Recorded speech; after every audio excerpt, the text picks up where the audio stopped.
Dengan hasil 0-0 tidak kalah dan main bagus menghadapi Napoli, buat gua ini sebuah titik balik, kebangkitan yang sangat bagus, mentalitas yang sangat bagus dari para pemain Roma di bawah Mourinho.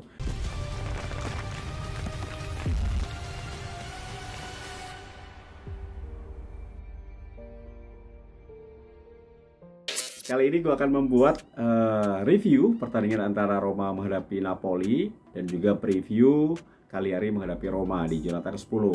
Nah, untuk yang nunggu-nunggu, sorry, gue baru bisa bikin video kali ini.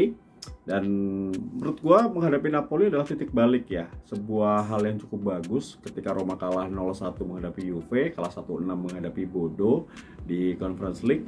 Dengan hasil 0-0 tidak kalah dan main bagus menghadapi Napoli, buat gue ini sebuah titik balik, kebangkitan yang sangat bagus, mentalitas yang sangat bagus dari para pemain Roma di bawah Mourinho. Jadi harus diapresiasi. Baik, gue akan bahas ya Roma menghadapi Napoli. Hingga Giornata ke-9 Napoli masih di puncak klasemen, diikuti oleh AC Milan, kemudian Inter. Roma masih di posisi keempat, kemudian Atalanta, Juve, Fiorentina, dan Lazio. Tapi apapun itu, dari peringkat ketiga hingga peringkat 8 tipis-tipis banget. Jadi siapa yang kepleset akan berubah posisi. Menurut gua sudah cukup Roma kepleset, setelah ini gaspol. Ya, kita akan bahas Roma lagi-lagi sulit ya menghadapi tim besar atau tim pesaing untuk Scudetto. Mereka udah kehilangan 2, Lazio kalah 2-3, Juventus 0-1. Kali ini mereka 0-0, harus menang gitu. Bagus kemarin mainnya. Oke, Napoli kita bahas dulu line up ya guys. 4-2-3-1 seperti biasa. Patricio di posisi penjaga gawang, Ricastro di kanan, Matias Vina di kiri, Mancini dengan Ibanez. Ini pasangan terbaik. Lini belakang paling bagus musim ini ya. Kemudian Bryan Cristante berpasangan dengan Verto. Kemudian di kanan ada Zaniolo, kiri Mkhitaryan, Lorenzo Pellegrini, dan depannya adalah Tammy Abraham. Oke, dari susunan pemain gue lihat ini ya harusnya Roma waktu lawan Bodo bermain seperti ini, pasti ceritanya akan berbeda. Tapi kan rotasi dilakukan, harus dilakukan. Masalahnya memang sudah jelas bahwa hanya 16-17 pemain yang siap tampil di bawah Mourinho kalau melihat mental yang berbicara ya dalam partai-partai penting. Nah, menghadapi Napoli yang turun dengan full team, gue melihat bahwa Osimhen ini menjadi pemain yang paling berbahaya. Kiper mereka Ospina juga bagus, Koulibaly man of the match menurut gue, dan di tengah ada Fabian Ruiz, gelandang pintar, cerdas yang dimiliki oleh Napoli, termasuk Insigne ya yang selalu merepotkan AS Roma sepanjang pertandingan. Oke, 4-2-3-1 apa yang menarik? Gue lihat Roma bermain terbuka, langsung menekan, tapi bagaimana Napoli bermain sangat bagus ya. Mereka langsung mencoba high press, itu Roma pegang bola langsung di high press. Sepertinya mencoba mencari kepanikan pemain Roma di awal pertandingan, tapi tidak terjadi.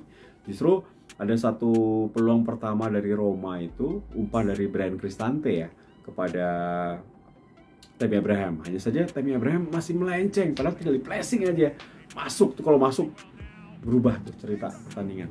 Dan kalau di kubu dari Napoli sempat Insigne ya melakukan flashing hafalan, masuk kotak penalti, flashing, untungnya melebar ya. Itu bahaya karena pas sekali lagi Insigne bisa masuk kotak penalti, berarti kerja dari Bryan Cristante dengan Verto nggak benar gitu kan. Dan sisi Ricastro yang selalu dihajar ya oleh Napoli karena Ricastro sering maju, itu terbaca banget bahwa Spalletti, pelatih botak ini udah tahu betul Roma akan banyak kehilangan posisi ketika Ricastro pacu, karena Matias Vina masih cepat turun dan defense lebih bagus. Nah, tapi beruntung Roma memiliki Mancini guys. Mancini selain dapat peluang juga menjadi benteng cukup tangguh. Tanpa Mancini habis Roma. Berapa kali gue lihat bola udara bagus, kemudian motong-motong serangannya juga enak gitu, build up serangan juga bagus. Jadi Mancini masih yang terbaik lah bersama dengan Ibanez di lini belakang. Nah, Napoli diserang terus, tapi gue lihat berapa kali intercept di posisi yang tepat, di waktu yang tepat adalah Koulibaly. Ini back kelas. Kalau nggak ada Koulibaly, Napoli nggak akan sekuat ini. Jadi 8 kali main, 8 kali menang. Bermain di Olimpico mereka kesulitan juga ternyata menghadapi Roma yang bermain cukup bagus. Zaniolo main acak-acak, Pellegrini oke. Hanya saja Mkhitaryan mati malam itu. Mkhitaryan tidak banyak membuka ruang, tidak banyak memberikan efek dampak untuk penyerangan Roma. Dan sempat ada gol Osimhen yang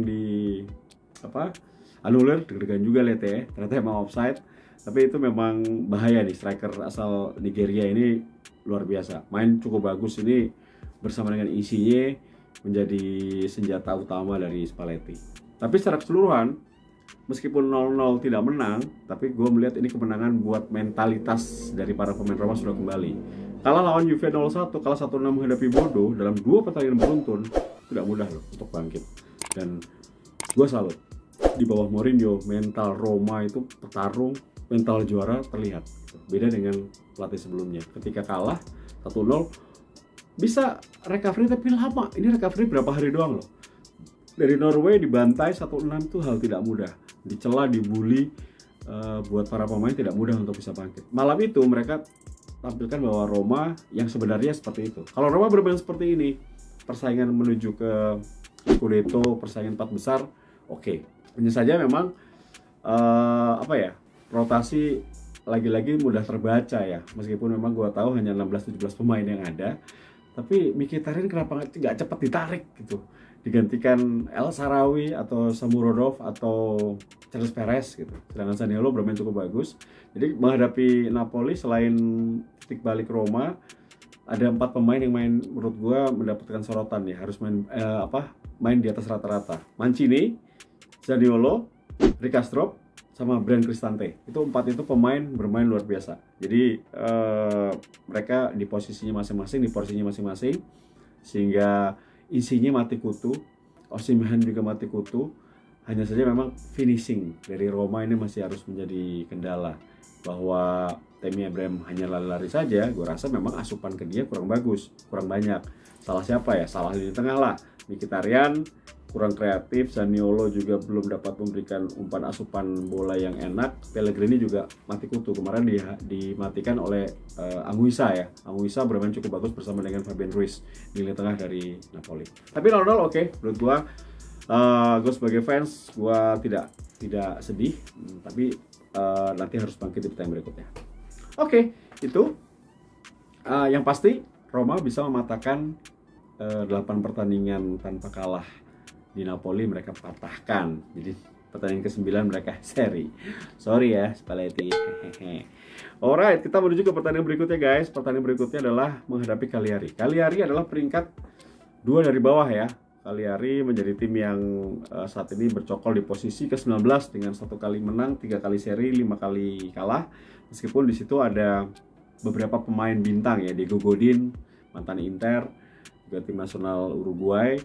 Kemudian ada Strootman, ini pemain yang juga pernah membawa Roma di lini tengah cukup bagus ya, pasti dicintai oleh para fans dari Roma. Kemudian mereka juga memiliki Caceres di lini belakang, itu 2 pemain bersama dengan Godin. Ada juga Dalbert Henrique. Nah kalau di tengah, gue rasa Kevin Strootman menjadi pemain andalan ya bersama dengan Nandes. Nah ini 2 pemain penting yang dimiliki oleh Cagliari. Sedangkan di depan pasti mereka akan mengandalkan Balde dan juga João Pedro, pemain asal Brasil. Itu 2 pemain yang harus diwaspadai oleh AS Roma. Tapi dari 6 pertemuan terakhir, Cagliari hanya menang sekali menghadapi Roma, 2 kali seri, 3 kali Roma menang. Nah tapi guys, ini bermain away. Ingat, Roma musim ini 3 kali away kalah. Lawan Hellas Verona kalah 2-3, lawan Lazio kalah 2-3, kemudian lawan Juventus kalah 0-1. Jadi Roma harus hati-hati dengan rekor away yang tidak terlalu bagus. Roma saat ini menang 5 kali, 1 kali seri, 3 kali kalah. Nah 3 kali kalah itu away semua. Nah, tapi lawannya Cagliari ya. Gue bukannya meremehkan Cagliari ya, tapi harusnya Roma di atas kertas bisa menang menghadapi Cagliari. Melihat head to head, kemudian melihat kekinian, harusnya Roma bisa menang. Lawan Roma ketika main away ini tentunya menjadi berita ya. Gue lihat di beberapa media di Italia bahwa hati-hati Roma main away. Nah, kita kan gue udah katakan tadi 3 kali main away kalah terus. Tapi lawannya untungnya peringkat 19. At least mereka juga punya masalah. Tim ini masih punya masalah. Jadi bukan tim yang sedang on fire gitu. Dari 3 pertandingan terakhir justru mereka dikalahkan oleh Fiorentina dengan skor 0-3. Bahkan bermain di kandang sendiri dalam 2 pertandingan terakhir mereka kalah 0-2 menghadapi Empoli, juga 1-1 bermain dengan Venezia. Jadi ini kesempatan Roma bangkit di midweek sebelum akhirnya nanti di akhir pekan akan menghadapi AC Milan di Olimpico yang kabarnya tiketnya udah sold out. Ya, sudah, jangan ngomong Milan dulu, nanti kita ngomong Milan, kita ngomong Cagliari. Apa yang harus dilakukan oleh Mourinho? Menurut gua, Mourinho sudah mengatakan, saya tidak akan merubah tim. Line up yang menghadapi Napoli itu yang akan saya turunkan. Tapi kalau gue melihat Mkhitaryan tidak perform, sudah waktunya untuk ada perubahan di sisi kiri ya. El Shaarawy mungkin dipasang untuk bisa membuat perubahan. Tapi sisanya gue setuju dengan Mourinho bahwa tim menghadapi Napoli adalah tim terbaik saat ini, itu harus dipasang minus mungkin Mkhitaryan. Tapi kalaupun nanti Mkhitaryan tetap main, baiklah babak kedua El Shaarawy lah dimainkan. Berapa skornya? Gue rasa gue nggak tahu skornya, gue bukan dukun. Tapi prediksi gue sih selisih 2 gol ya, Roma akan menang.